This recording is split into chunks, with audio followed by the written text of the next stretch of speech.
ओम नमो भगवते वासुदेवाय। ओम नमो भगवते वासुदेवाय। ओम नमो भगवते वासुदेवाय। ओम अज्ञानतिमिरान्धस्य ज्ञानाञ्जनशलाकया चक्षुरुन्मीलितं येन तस्मै श्रीगुरुवे नमः। नमः ॐ विष्णुपादाय कृष्णपृष्ठाय भूतले श्रीमते भक्तिवेदान्त स्वामिन् इति नामिने। नमस्ते सारस्वते देवे गौरवाणी प्रचारिणे निर्विशेष शून्यवादी पाश्चात्य देश तारिणे। जय श्री कृष्णा चैतन्य प्रभु नित्यानंद श्री अद्वैत गदाधरा श्रीवासादि गौर भक्तवृंदा। हरे कृष्णा कृष्णा कृष्णा हरे हरे, हरे राम राम राम हरे हरे। जगत गुरु श्रील प्रभुपाद की जय, महाराज की जय, भगवत वाणी भगवत गीता जी की जय। हरे कृष्ण।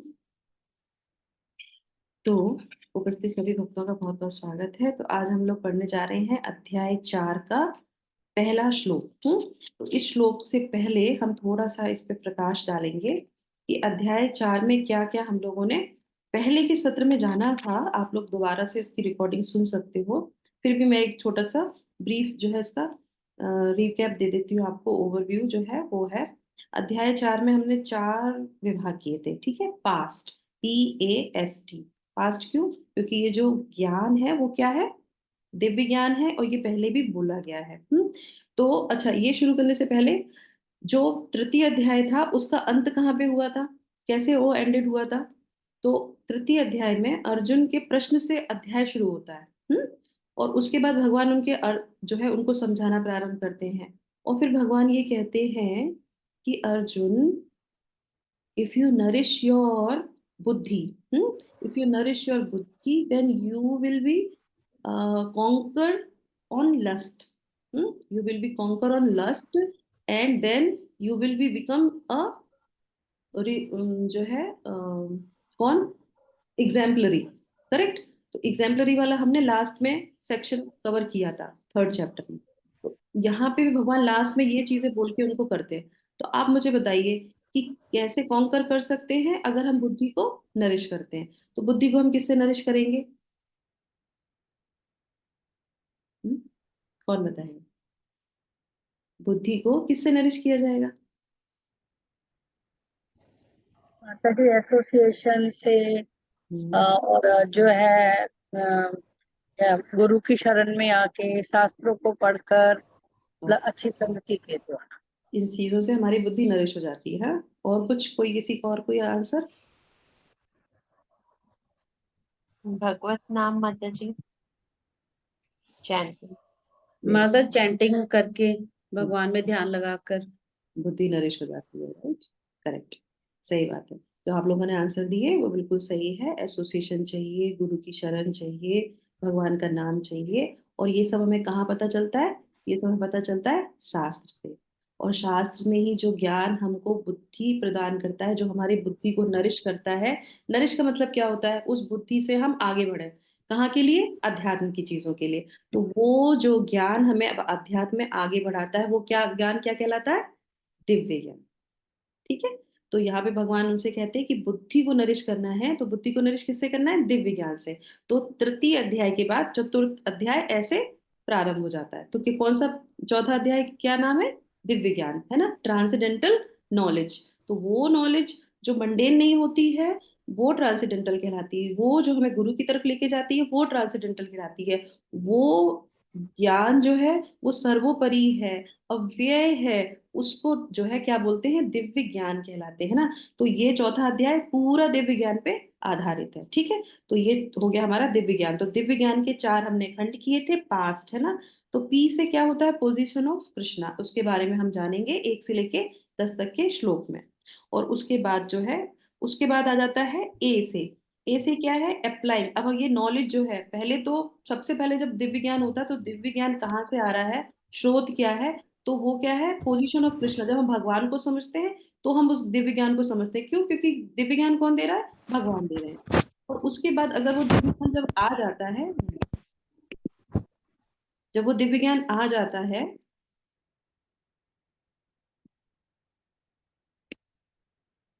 प्रकाश कृष्णा आप अपना म्यूट कर लीजिए, मैं आपको म्यूट नहीं कर पा रही हूँ, उधर से डिस्टरबेंस आ रहा है।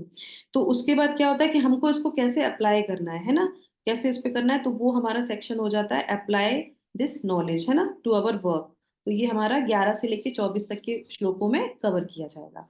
उसके बाद आता है पी हो गया, ए हो गया, उसके बाद एस। एस में क्या आएगा? अब ये कहाँ से हमें मिलेगा, हाउ टू गेट, कैसे हम इसको प्राप्त कर सकते हैं ना। तो भगवान क्या बताते हैं इसमें, सेक्रीफाइसेस से। Sacrifices lead to transcendental knowledge, है ना। तो जो हम सेक्रीफाइसेस करते हैं वो हमें जो है ट्रांसेंडेंटल नॉलेज की तरफ लेके जाता है। ठीक है, तो ये हमारा सेक्शन रहेगा 25 से लेके 33 तक के श्लोकों में। उसके बाद जो है, मैं जल्दी जल्दी कवर कर रही हूँ क्योंकि हम एक श्लोक अपना आज पढ़ लें। उसके बाद आ जाता है टी। तो टी से क्या है, ये जो है दिव्य ज्ञान। अब लास्ट में ग्लोरीज ऑफ दिव्य ज्ञान आ जाएगा कि हमें जो है इस दिव्य ज्ञान को हमें प्राप्त क्यों करना चाहिए, क्या है इसकी विशेषता। तो वो हमारा 34 से लेके 34 से लेके 42 तक कवर हो जाएगा, और 42 के बाद जो है ये अध्याय जो है समाप्त हो जाता है। तो इस तरीके से ये अध्याय हमारा, इसमें हम ये मुख्य चीजें लेंगे कि कैसे भगवान क्या है, भगवान के बारे में जानेंगे, क्यों दिव्य ज्ञान चाहिए, उसको कहाँ अप्लाई करना चाहिए, कैसे प्राप्त हो सकता है, और उसकी क्या विशेषताएं हैं। ठीक है, तो अब आ जाते हैं आज के हम अपने श्लोक पे। तो हमारा आज का श्लोक जो है कैसे शुरू हो रहा है, आज का श्लोक हमारा भगवान के मुख से शुरू हो रहा है। तृतीय अध्याय कहाँ से शुरू हुआ था, अर्जुन के प्रश्न से, और चतुर्थ अध्याय कहाँ से शुरू हो रहा है, श्री भगवान उवाचा। अब आप मुझे ये एक थोड़ा सा मन में एक विचार आता है कि अर्जुन ने कोई प्रश्न नहीं पूछा, अंत में तृतीय अध्याय में कोई प्रश्न नहीं पूछा, तो भगवान स्वतः ही चतुर्थ अध्याय क्यों बोलने लगे? भगवान ने कोई प्रश्न का जो है वेट नहीं किया, या वो सोच देख रहे थे और कोई प्रश्न नहीं आया, फिर उन्होंने खुद ही दिव्य ज्ञान देना शुरू कर दिया। तो ऐसा क्यों किया भगवान ने? जब तक हम भगवान से कोई चीज मांगते नहीं है, तो भगवान अपने आप ऐसे बोलने लगते हैं क्या, बताइए।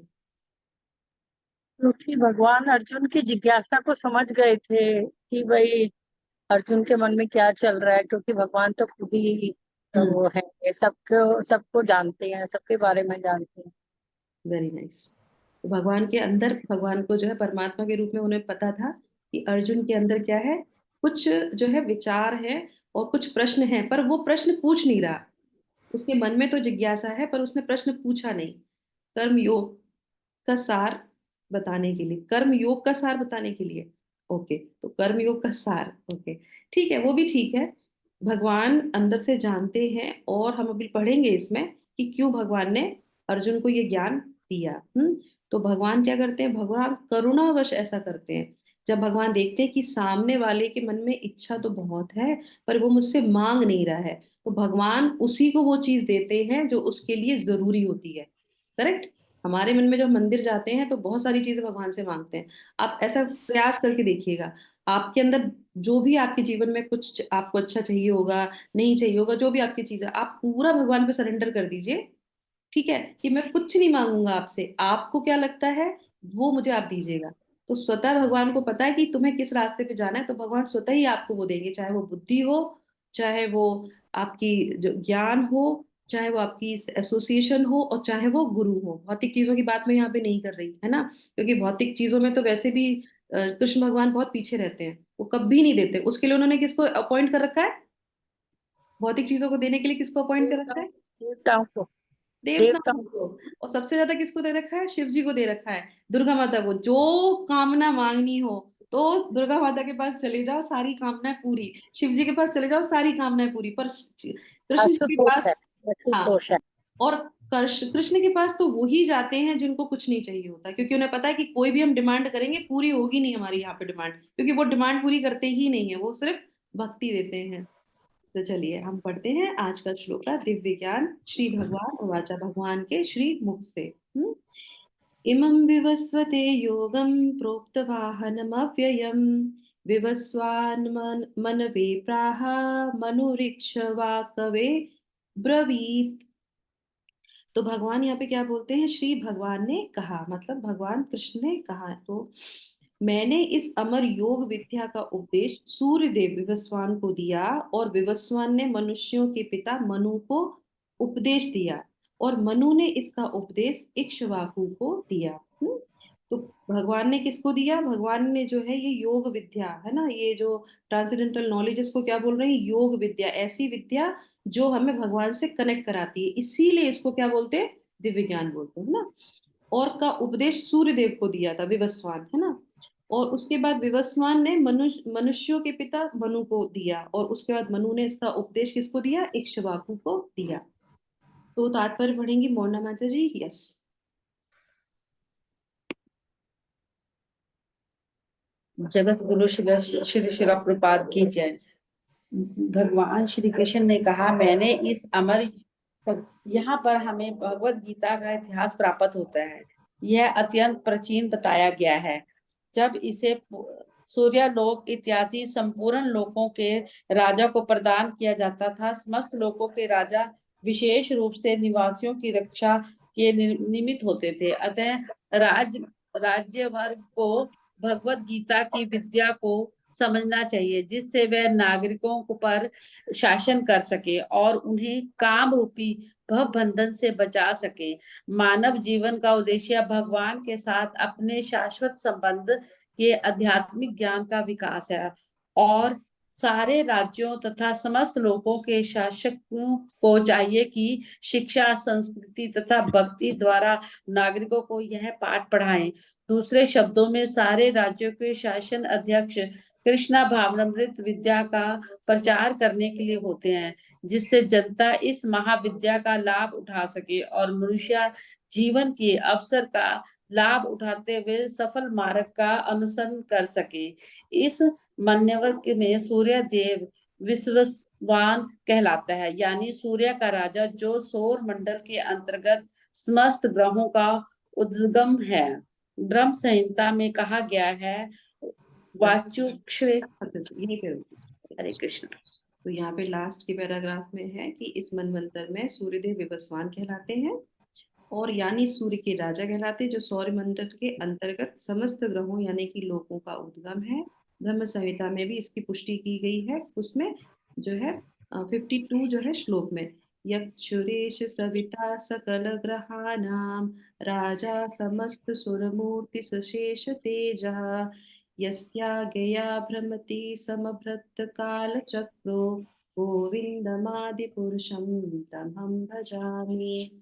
तो सेकंड पैराग्राफ शुरू करने से पहले यहाँ पे इसका हम थोड़ा सा समझ लेते हैं। तो यहाँ पे भगवान क्या बोल रहे हैं? यहाँ पे हमें भगवत गीता का इतिहास प्राप्त होता है। श्रील प्रभुपाद क्या बता रहे हैं? भगवत गीता का इतिहास। तो कभी अगर कोई आपसे पूछे कि भगवत गीता का इतिहास क्या है, भगवत गीता कब बोली गई है, तो यूजली हम क्या बोलते हैं? 5000 वर्ष बोली गई थी।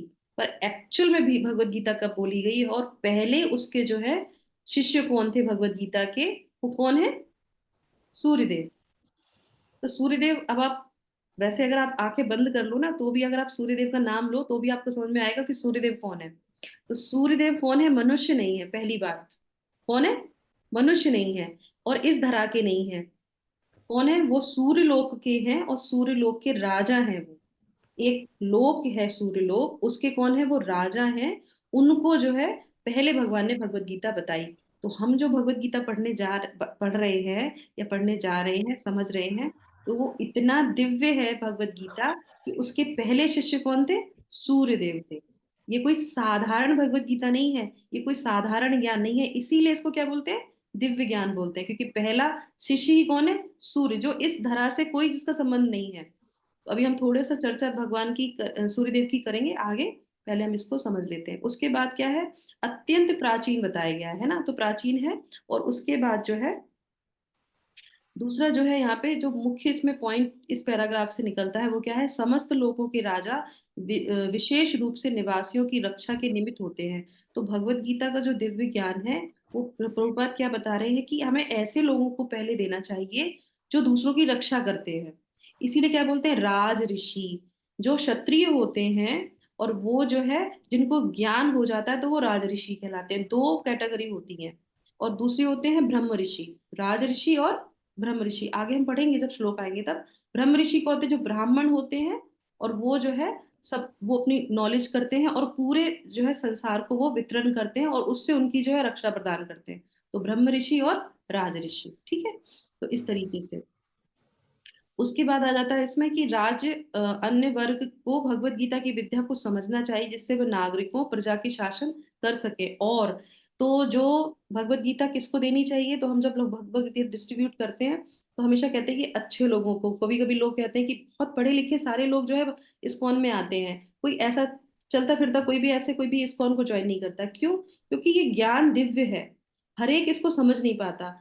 जिसके अकाउंट में बहुत अच्छा होगा वो ही जो है इस ज्ञान को समझ पाएगा। तो हम लोग कोशिश करते हैं कि अच्छे लोगों को दें कि आप पढ़िए समझिए, क्योंकि आपको भगवान ने ऑलरेडी ब्लेस्ड रखा हुआ है। अब जो बिल्कुल नहीं है, बिल्कुल सड़क पे चल रहे हैं, कूड़ा उठा रहे हैं, उनसे कहेंगे आप भगवत गीता पढ़ लो, वो पढ़ेंगे क्या? नहीं पढ़ेंगे, क्योंकि वो उस लेवल पे है ही नहीं। करेक्ट?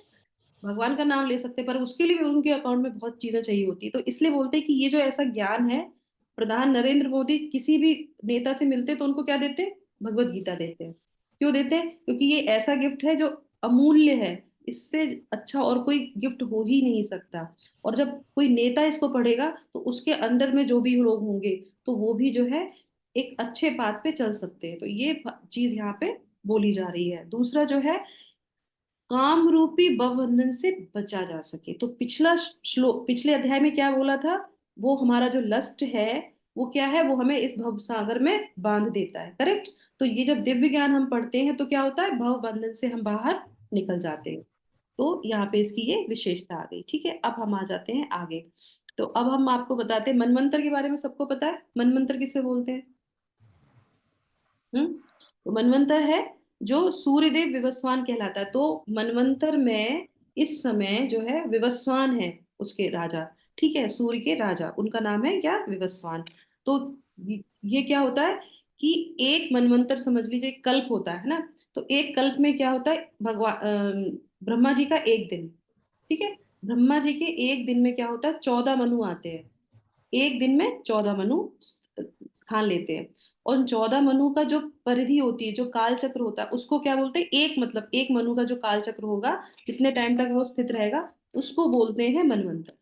तो इस समय क्या है? इस समय 7वां मनवंतर चल रहा है, मतलब 7वें मनु का ये टाइम चल रहा है। और जिसमें जो है आगे हम इसको समझेंगे। ठीक है, तो ये मनवंतर उन्होंने बोला जो विवस्वान कहलाता है। उसके राजा कौन है इस मनवंतर के? विवस्वान। यस। अब महाप्रिय माता जी, आप सेकंड पैराग्राफ पढ़िए।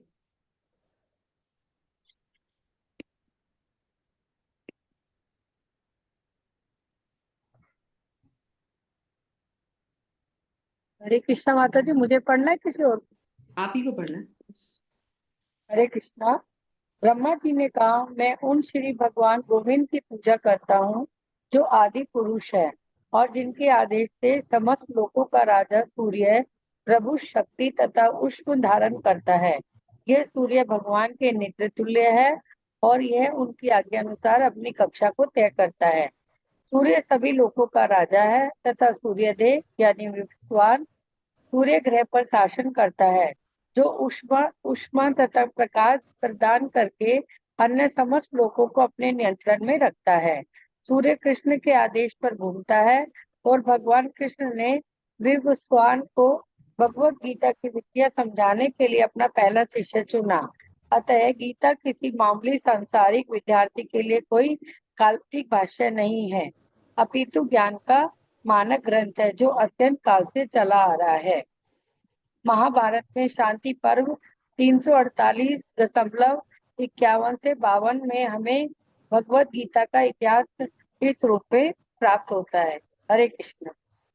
ये वाला पैराग्राफ भी खत्म कर दीजिए। अच्छा। पढ़ लें आप लोग? हाँ, बस छोटा जो है ना, भगवत गीता विद्यमान थी यहाँ तक।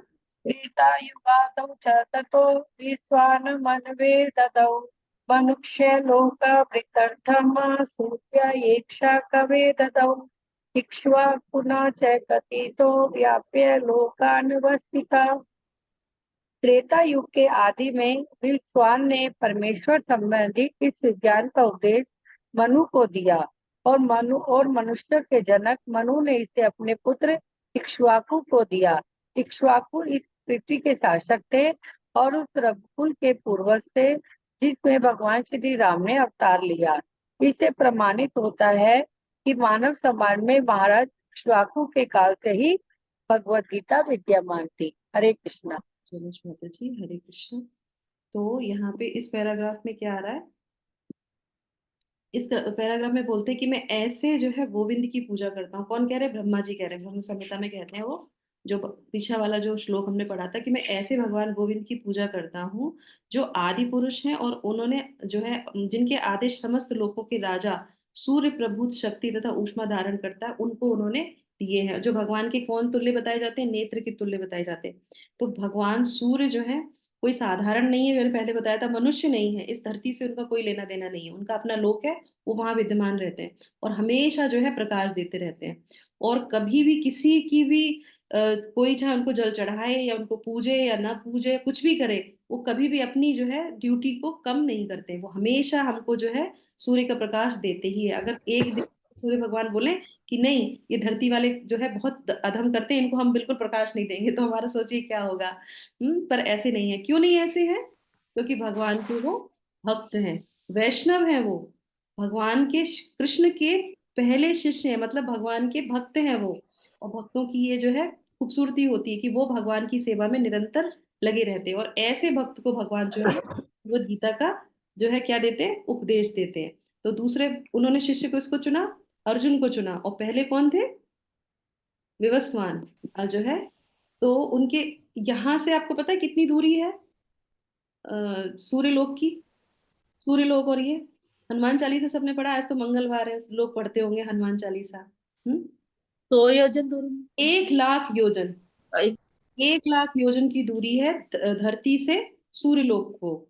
हम्म और सूर्य सूर्य भगवान कभी भी इस धरती पे नहीं आते, पर और ये हो गए 1 लाख का योजन जो होता है, और उसको अगर हम अपने शब्दों में बोलेंगे तो 12 लाख किलोमीटर। ठीक है? तो ये जो है डिस्टेंस है सूर्यलोक से पृथ्वी लोक का। पर सूर्य भगवान अगर चाहे तो वो अपने लोक पे बैठे बैठे वो क्या करते हैं? वो धरती के लोगों से बात कर लेते हैं। वहां से बैठे बैठे वो यहाँ पे बात कर लेते हैं, क्योंकि वो इतने दिव्य हैं। अगर आप सूर्य भगवान के बारे में जानना चाहें, क्योंकि हमारे पास टाइम कम है, नहीं तो मैं बताती आपको। हमारा जो है पांचवें स्कंद के 21वें अध्याय में, 21वें अध्याय के तीसरे श्लोका में, 13वें श्लोका में, 15वें श्लोका में, ऐसे करके कुछ श्लोक हैं। उसमें डिटेल में सूर्य भगवान के बारे में बताया गया कि एक बहुत बड़े रथ पे वो विराजमान रहते हैं। उसमें 5 घोड़े होते हैं, 4 या 5 उसमें घोड़े होते हैं दिव्य। और उनके रथ के पहिया सिर्फ एक ही होता है, 4 पहिए नहीं होते, सिर्फ एक ही पहिया होता है। और वो इतना विशाल होता है कि इस एक गगनचुंबी जो है पर्वत पे विराजमान होकर दूसरे पर्वत पे वो जो है टिका रहता है। इस तरीका इतना विशाल उनका रथ का पहिया होता है। और वो हमेशा रथ पे अपने सवार रहते हैं, और उसी पे सवार होके वो धरती के वासियों से बात कर सकते हैं। तो अगर आप मैं पूछूं कि कभी उन्होंने धरती के वासियों से बात करी है डायरेक्ट, तो कोई बता सकता है कि कैसे करी है? कभी कुछ पास टाइम किसी को याद है? कुछ नहीं। देखो, कुंती महारानी के पुत्र कौन थे? कारण माता कर्ण किसके जी पुत्र थे? सूर्य के। सूर्य के। तो वो कैसे हुए? उन्होंने नीचे से प्रार्थना की, जी जी और जी। फिर उन्होंने उनको उनसे बात की। और ऐसा ही नहीं, ये तो प्रकरण होता ही हमें सबको पता है कि हम लोगों ने देखा है। पर उसके बाद जब युद्ध होता है, जब ये युद्ध होता है, तो जो कुंती महारानी सूर्य भगवान से बोलती हैं, कर्ण से बोलती है कि तुम जो है पांडव के भ्राता हो, और कृपया करके अपने अपने माइक बंद रखिए, है ना? तो आप जो है पांडवों की तरफ से इनको युद्ध करना चाहिए। तो सूर्य भगवान स्वयं जो है कर्ण को ये बोलते हैं कि तुमको जो है पांडवों के साथ युद्ध जो है उनका साथ देना चाहिए, क्योंकि तुम उनके जो है भाई हो। तो इस तरह से वो उनको भी बताते। तो ये प्रकरण किस में आता है? महाभारत के उसमें ये प्रकरण आता है। दूसरा जो है रामायण से हम एक प्रकरण अगर लेते हैं, तो रामायण में कौन है? हनुमान जी। तो हनुमान जी का नाम हनुमान ही इसलिए पड़ा था क्योंकि वो किसकी तरफ गए थे? सूर्य भगवान की तरफ गए थे। हाँ, छोटे से थे, उनको पता नहीं था कि ये सूर्य है। उन्होंने सोचा ये तो बढ़िया सा कोई फल है, और वो चल दिए एकदम से। अब आप बताइए, सूर्य भगवान जैसे हमने यहाँ पे पढ़ा कि उसमें इतनी जो है रोशनी होती है, और उतनी जो है गर्माहट होती है, ऊष्मा होती है, तो कोई भी उनके निकट जो भी जाएगा वो जल जाएगा। पर हनुमान जी वहां गए और उन्होंने उनको खाने का प्रयास किया। तो कैसे ऐसा हो गया? ऐसा कैसे हो सकता है कि कोई भी जाए और जो है सूर्य भगवान को खा ले? कोई सूर्य भगवान कोई फल थोड़ी ना थे जो हनुमान जी जाएंगे और उनको खा लेंगे। तो ऐसा कैसे हुआ? ऐसा इसलिए होगा क्योंकि सूर्य भगवान के अंदर ये जो है शक्ति होती है कि वो दिखेंगे आपको, चमक रहे हैं, ऊष्मा आ रही है, सब कुछ है, पर जिसको वो चाहेंगे उसको वो गर्माहट नहीं देंगे। तो जब हनुमान जी आ रहे थे, क्योंकि हनुमान जी कौन है, राम जी के भक्त हैं, जब वो उनकी तरफ आ रहे थे और बाल्य रूप में थे तो वो लीला थी, तो जब उनकी तरफ आए उनको पकड़ने का प्रयास किया तो सूर्य भगवान ने भी उनको सैंक्शन कर दिया कि आ जाओ कोई बात नहीं। और आके इतना ही नहीं, उनको अपने रथ पे भी बिठाला, क्योंकि वो भगवान के भक्त थे। कौन, हनुमान जी। तो ये प्रकरण आता है, तो इससे हमें पता चलती है दिव्यता किसकी, श्री कृष्ण भगवान की और उनके भक्तों की। आपस में उनका सामंजस्य कैसा रहता है, वो उनके साथ कैसा व्यवहार करते हैं, और वो उनकी जो है भक्तों भक्त भगवान के भक्त इतने दिव्य हैं तो भगवान कितने दिव्य होंगे, और जो भगवान नॉलेज देते हैं तो वो कितना दिव्य होगा। तो वो नॉलेज की दिव्यता को यहाँ पे इस अध्याय में और इस श्लोक में समझाया जा रहा है। ठीक है, तो ये हमने सूर्य देव के बारे में थोड़ी सी चर्चा की, और उसके बाद यहाँ पे जो है महाभारत के शांति पर्व में भी इसके बारे में बताया जाता है कि ये जो है अब आ जाते हैं इस पे कि वो जो है मनुष्य नहीं है, तो मनुष्य तक ये कैसे पहुंचा, सूर्यदेव तो मनुष्यों में नहीं आते, तो मनुष्यों तक ये जो परंपरा है ये तो मनुष्यों में आ गई ना, तो ये मनुष्यों तक कैसे पहुंची, तो उसका आंसर यहाँ पे आता है। वो क्या है, त्रेता युग के आदि में विवस्वान ने परमेश्वर संबंधी इस विज्ञान का उपदेश मनु को दिया। मनु कौन है, मनु ने की रक्षा वो रचना की। ब्रह्मा के पुत्र। हाँ, ब्रह्मा के पुत्र मनु है। मनु से ही कौन शुरू होती है, मनुष्य। संसार की रचना। तो मनुष्य शुरू होते। यस, तो वो मनु से जो है डायनेस्टी शुरू हो जाती है, तो जो भी मनुष्य वो ही कहलाता है जो मनु का पुत्र होता है। ठीक है, तो इस तरीके से मनुष्यों के जनक मनु ने इस अपने पुत्र इक्ष्वाकु को दिया। तो वो बाद में आ गई इक्ष्वाकु के। इक्ष्वाकु इस पृथ्वी के शासक थे, और ये जो इक्ष्वाकु है इसी कुल में कौन आए, कौन सबसे बड़े राजा कौन आए, राम। राम भगवान। तरीके से इसमें आया, श्री राम के अवतार इसमें लिया जाता है। ठीक है, और इक्ष्वाकु, अभी इक्ष्वाकु के बाद में हम लास्ट में ये पूरा कंप्लीट कर लेंगे, क्योंकि इसमें पूरी गणना दी गई है तो उसमें कुछ ज्यादा समझने की चीजें नहीं है, गणना है तो वो हम पढ़ लेंगे। उससे पहले इक्ष्वाकु के बारे में आपको मैं बताती हूँ। ठीक है, तो वैवस्वत मनु हो गया, हनुमान जी की स्टोरी मैंने आपको बता दी। इक्ष्वाकु है ना, तो इक्ष्वाकु जो है, मैंने लिखा नहीं है, वो अलग अलग बात है। ठीक है, तो इक्ष्वाकु कौन थे, इक्ष्वाकु का जो है जन्म कैसे हुआ था आपको पता है। इक्ष्वाकु भी कोई साधारण नहीं थे। इक्ष्वाकु जो थे वो अपनी माँ के गर्भ से उत्पन्न नहीं हुए थे। किसी को पता है ये बात, नहीं। और इक्ष्वाकु पुनर्जन्म में कौन थे, पहले जन्म में कौन थे, सत्यवत मुनि थे। सत्यवत के बारे में तो पता है ना, हम्म, सत्यवत मुनि के बारे में पता है ना सबको, नहीं, क्यों नहीं पता। नहीं पता, सत्यवत मुनि जिन्होंने की थी जो है मत्स्य गंधा से, नहीं याद आया, ये तो शुरू में हिस्ट्री मैंने शुरू में बताई थी आप लोगों को। चलो, अभी हम सत्यवत मुनि के पास नहीं जाएंगे क्योंकि वो उनके पास टाइम पिछले जन्म की बात थी। ठीक है, पढ़ लेना पर जरूर। ठीक है, तो इस जब ये इक्ष्वाकु में आते तो कहते इनमें इतनी शक्ति थी कि ये जो है जो वीर्य होता है, वो वीर्य जब उनके पिता के वीर्य से जो है वो नीचे ना जाके कहाँ गए, वो ऊपर की तरफ आए।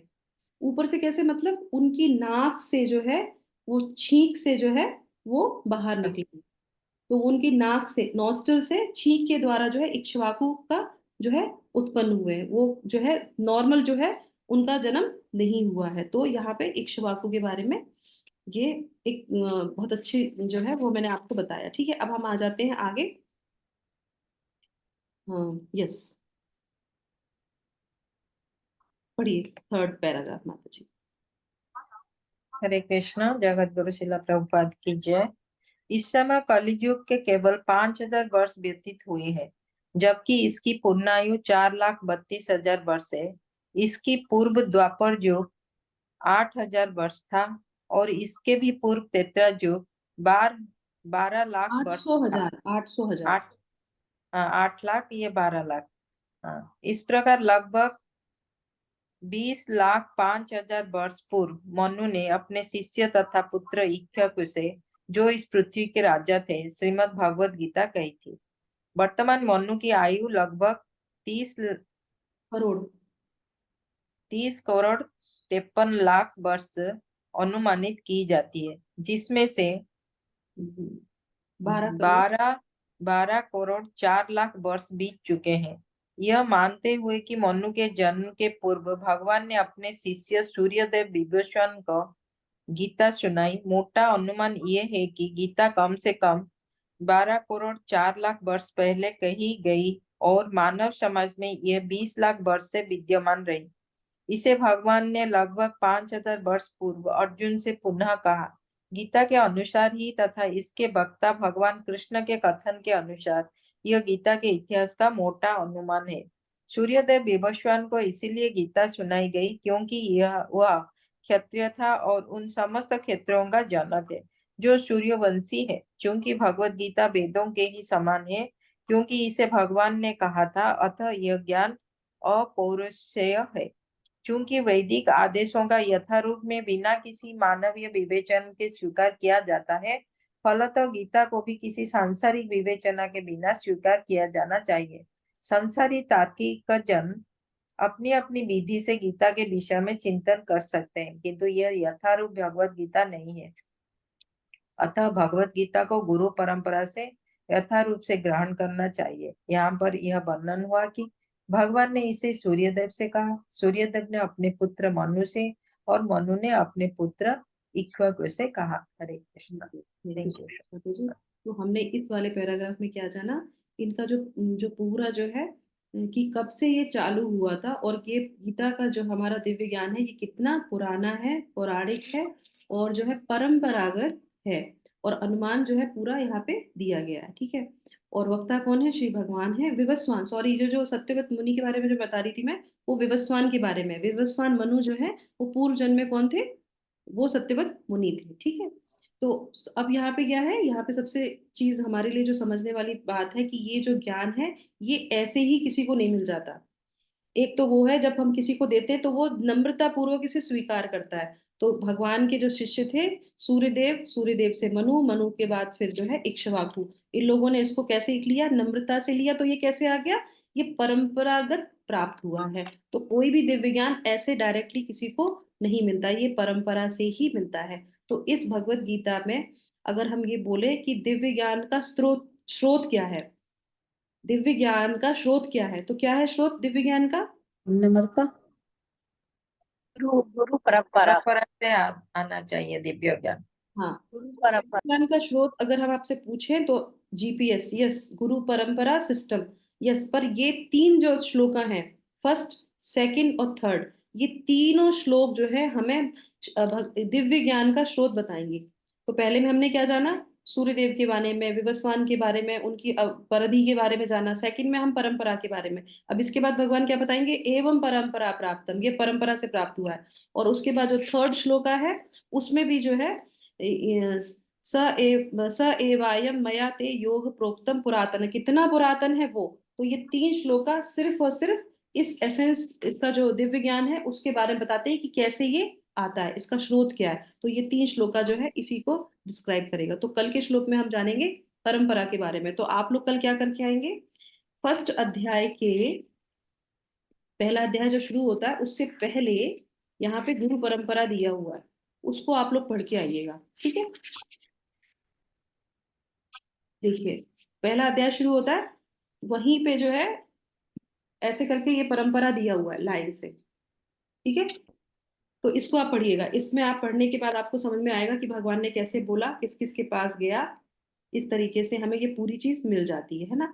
तो ब्रह्मा जी को बोलने से पहले जो है वो उन्होंने किस किस को ये बोला था, ये तो हमने इन तीन श्लोकों में जान लिया। और उसके बाद फिर ये कैसे नीचे आया, भगवान ने चार जो है परंपराएं बनाई, उन सब का विवरण हम अगले श्लोक में करेंगे। तो किस तरीके से ये हमारे पृथ्वी पे हम सबके पास पहुंचता है। ठीक है, तो इसी के साथ हम यहाँ पे जो है इसको जो है विराम करते हैं आज के अध्याय को। जगत गुरु शिला प्रभुपाद की जय, भगवत वाणी भगवत गीता जी की जय, दिव्य ज्ञान की जय। हरे कृष्णा। परंपरा, गुरु परंपरा की जय। किसी का कोई जय। तो पूछ सकते हैं, हमारे पास टाइम है। हरे हरे कृष्णा माता जी। माता जी, जैसे आपने आज बताया कि जो इस्कॉन है या फिर भगवान कृष्ण की भक्ति है, जैसे इस्कॉन को वही लोग ज्वाइन कर सकते हैं जो एजुकेटेड होते हैं या फिर जिनको पर भगवान की कृपा। ये प्रश्न ना कल परसों ही मैं सोच रही थी कि अगर मतलब जो गीता का ज्ञान है सिर्फ पढ़े लिखे अटेंड कर सकते हैं, जो जो अनपढ़ है या जो बहुत लो है वो नहीं कर पाते, ऐसा क्यों होता है? तो वो आपने आज बताया कि उनके कर्म भगवान, उनके कोई कर्म ही अच्छे नहीं होते जिस वजह से वो अटेंड नहीं कर पाते। और ये प्रश्न कल और परसों मेरे दिमाग में बहुत घूम रहा था कि वो लोग अब क्या करें अगर कोई किसी को ऐसा हम नहीं। गाइड करना। वो तो मैंने जो बोला था वो तो सही बात है, क्योंकि दिव्य ज्ञान है। जैसे मान लीजिए कि छोटा सा कोई बालक है और उसको एबीसीडी नहीं पता है ना, तो उससे बोलेंगे कि बेटा ये सेंटेंस पढ़ के सुनाओ, तो वो नहीं सुना सकता। उसके लिए उसको जो है वर्णमाला आनी ही चाहिए। तो उतना थोड़ा सा अकाउंट में उसके होता है तो हम उसको आगे चीजें बता सकते हैं। ये भगवान की जो है, भगवान हम लोग क्या बोलते हैं, भगवत गीता में हम भगवान बताते हैं कि जितना भी आप आध्यात्मिक में आगे जाएंगे, आप नेक्स्ट लाइफ से उससे आगे ही जाएंगे। हमारे भौतिक संसार के जैसा नहीं है कि हमने आज इंजीनियरिंग कर ली और हमारी मृत्यु हो गई और उसके बाद क्या है, अगला जन्म जब हमें लेना तो हमें एबीसीडी से ही शुरू करना पड़ेगा। पर आध्यात्म में ऐसा नहीं है। आप देखिए छोटे छोटे बच्चे बहुत अच्छे अच्छे श्लोक बोलते हैं। क्यों बोलते हैं? जी। क्योंकि वो पहले पढ़ के आए हैं, है ना। और बड़े से बड़े लोगों को भी आप बोलिए तो वो नहीं पढ़ते तो नहीं पढ़ते, है ना, क्योंकि उनके अकाउंट में नहीं है, बहुत मुश्किल है। पर तो हमारे भगवान कृष्ण भगवान ने इसमें इतने सारे इंस्ट्रक्शन दे रखे हैं भगवत गीता में। पर चैतन्य महाप्रभु का कोई इंस्ट्रक्शन नहीं है। चैतन्य प्रभु आए जब इस धरा पे, कलयुग के वो अवतार आए हैं, तो उन्होंने क्या बोला कि सबको जो है हरि नाम देना है। तो हमें क्या कहता है, हर हर एक व्यक्ति भगवत गीता नहीं पढ़ सकता, इसीलिए कलयुग में क्या है, हरि नाम तो सभी ले सकते हैं। चाहे वो पढ़ा हो नहीं पढ़ा हो कोई भी हो, सब हरि नाम ले सकते हैं। और ये जो कृष्णा कॉन्शियस जो संस्था है, शिला प्रभुपाद ने बताई, इसका आधार ही क्या है, इसका आधार है हरि नाम लेना। अगर आप हरि नाम ले रहे हैं, 4 रेगुलेटरी प्रिंसिपल फॉलो कर रहे हैं, आप इस्कॉन को भी ज्वाइन कर सकते हैं। ऐसी बात नहीं है कि इस्कॉन को ज्वाइन करने से आपको गीता कोर्स करना पड़ेगा। गीता तो हम लोग फ्री में सबको बोल रहे हैं। अब इस सत्र में आप देखिए कितने सारे लोग उपस्थित हैं, करेक्ट। क्या सबको चीजें एक जैसे समान समझ में आ रही होंगी? नहीं। किसी को एकदम से समझ में आएगी और वो दूसरे को देने लगेगा। तो ये भगवान की अनुकंपा है, भगवान की कृपा है, क्योंकि सबका बुद्धि का स्तर अलग है। सबने भगवान सबको एक सा देते हैं, पर कोई जल्दी ग्रहण करता है, कोई जल्दी नहीं ग्रहण करता है। पर देने में हमें भेदभाव नहीं करते, हम सबको देते हैं। भगवत गीता जब हम सड़क पे बांटते हैं ना, तो हम सबको बांटते हैं। कुछ लोग लेते हैं, कुछ लोग नहीं लेते हैं, कुछ लोग लेके किसी और को दे देते हैं। हम अपनी तरफ से प्रयास सबके लिए करते हैं। पर ये तो मैंने अपनी वैसी चीज बताई, आपको वही बात बताई कि बहुत मुश्किल होता है जिनके अकाउंट में नहीं होते अच्छे कर्म, वो नहीं आध्यात्म में आगे बढ़ते। और सबसे अच्छी बात क्या है, अचंभित बात ये है कि हमें 2 चीजें हमेशा मिली हुई है। क्या मिली हुई 2 चीजें बताइए? सबको एक समान भगवान ने दिया है। क्या दिया है? कॉमन चीज, बुद्धि। बुद्धि। यस, सबको बुद्धि है कि नहीं है? सबको बुद्धि है ना। और दूसरा, और एक और चीज क्या, कॉमन चीज, सबके सबके विवेक। हृदय में विराजमान है, सबके हृदय में विराजमान है। वो तो सब में है, वो तो सब में है, चाहे वो जड़ पदार्थ हो चाहे वो कोई भी हो, सब में भगवान है। वो नहीं, जो हमारे में जो कॉमन चीजें हैं, जो इस सत्र में जो लोग हैं उनमें कॉमन चीज बता दो। अच्छा, विवेक है सबके पास। हाँ, विवेक बुद्धि एक चीज हो गई। यस, दूसरी क्या कॉमन है? सुनने की शक्ति, कर्म। श्रवण कर्म। शक्ति। यहाँ पे यहाँ पे कोई टॉमी चेतना। यहाँ पे कोई चेतना। टॉमी टाइगर बैठा है क्या इस सत्र में? टॉमी टाइगर है कोई? नहीं ना। हम मनुष्य चेतना है सबके हैं। पास। मनुष्य। कॉन्सियसनेस। सबसे कॉमन चीज है कॉन्सियसनेस। कि हम सब लोग मनुष्य हैं, करेक्ट। अच्छा। मनुष्य होना और उसके ऊपर से बुद्धि तो जानवरों में भी होती है। मनुष्य हैं, ये सबसे कॉमन चीज हमारे सबके अंदर एक कॉमन चीज है कि हम मनुष्य हैं, और मनुष्य ही इस स्थिति में आगे आ सकता है। तो ये चीज भगवान ने हमें दे के भेजा है। तो हमारा कर्तव्य क्या बनता है? मनुष्य होने के नाते हमारा कर्तव्य बनता है कि हम भगवान के पथ पे आगे बढ़े, क्योंकि हमें भगवान ने वो बुद्धि, वो चीज जो है एक्स्ट्रा दी है, जो जानवरों में वो चीज नहीं है। वो भोग योनि में भोग रहे हैं, पर हम भोग योनि में नहीं है। हमारी कर्म योनि है, हम चाहें अपने कर्मों को बदल सकते हैं। तो ये चीज इतनी अच्छी हमें जो भगवान ने गिफ्ट देके भेजा है। अब भगवान ने कोई पार्शलिटी तो नहीं करी, अभी हमें देके भेजा है, तो फिर हम अपनी लाइफ में क्यों इस तरीके से सोचे कि हम नहीं कर सकते? हमें करना है, इसी जन्म में करना है। क्यों? क्योंकि ये जन्म हमका बहुत ही जो है स्पेशल जन्म है हमारा। तो चैतन्य महाप्रभु ने हम पे विशेष कृपा की है। तो आप भी जब किसी को अप्रोच करिए, उसको इस तरीके से करिए कि आप हरि नाम लीजिए। जब हरि नाम करेंगे तो चित्त की शुद्धि होगी, चित्त की शुद्धि होगी तो भगवान के चीजों को भी समझने लगेंगे धीरे धीरे। नहीं तो हरि नाम लेके ही वो जो है भगवत धाम जा सकता है। हमारे अ, कल जो है गोपाल कृष्ण महाराज जो है गोलोक वृंदावन वापस गए तो उनका एक ही कथन था कि किसी को भी भगवान के धाम जाना है तो कोई बहुत बड़े तर्क की जरूरत नहीं है, सिर्फ भगवान का नाम वो ध्यान से कर ले और गारंटी देते हैं कि वो भगवान के धाम जाएगा, सिर्फ भगवान के नाम से, क्योंकि भगवान के नाम में इतनी शक्ति है। चलिए तो तो इस मतलब यही हुआ कि हम मतलब जैसे कोई हमें ऐसे लोग मिलते हैं तो हम उनको यही कहें कि वो हरे कृष्णा जाप करें। हाँ, हरे कृष्णा बोलो, हरि बोल बोलो, बोलते रहेंगे बोलते रहेंगे हाँ, तो बोलेंगे। फिर वो उनके हरे उनके कृष्णा कर्म भी से बोलते थोड़े रहेंगे, ग्रासित हो जाएंगे। जो हाँ, पढ़ाई ठीक है। नहीं कर पाता है वो तो श्रवण कर सकता है ना, हाँ वो बिल्कुल श्रवण वही से है, तो जान सकता है सारे जा नहीं कुछ। सकते हैं तो वही है, तो हरि नाम हम्म। तो लेना बहुत, इसीलिए सुबह जब सत्र में आना ही आना है, सबको आना है। ये जो एब्सेंट होने लगा है ना, बहुत कम लोग होने लगे हैं सुबह के सत्र में, जल्दी उठिए, 1 घंटा आधा घंटा पहले उठिए और भगवान के नाम को नहीं भी ले पा रहे तो सुनेंगे श्रवण करेंगे, आइए ना भगवान का नाम लीजिए, ठीक है ना।